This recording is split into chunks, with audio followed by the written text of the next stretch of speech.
Je peux dire que j'ai pris une photo de Zindel indélébile et très précise dès le moment où je l'ai rencontré quand j'avais 16 ans. Ça ne m'a jamais quitté.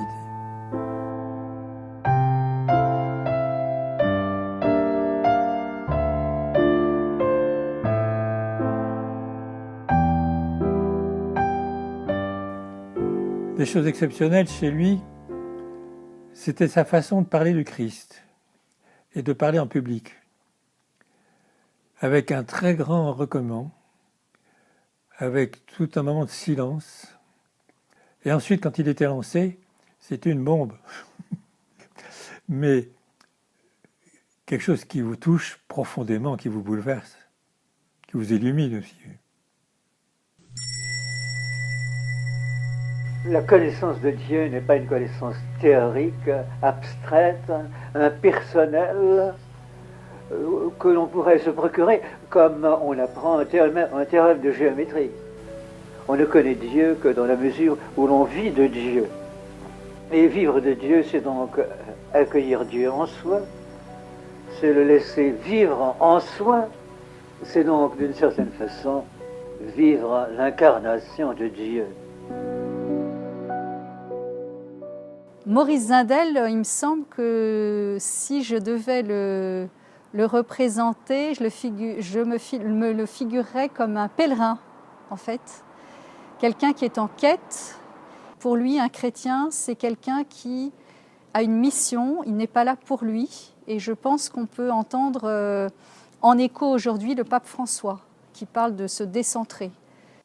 Il nous a parlé du Christ, comme j'avais jamais entendu le faire, avec une telle conviction, une telle imitation, et c'est pas imité de l'extérieur, c'était une vie, reproduisant ses gestes pleins de bonté, d'humilité et d'ardeur aussi.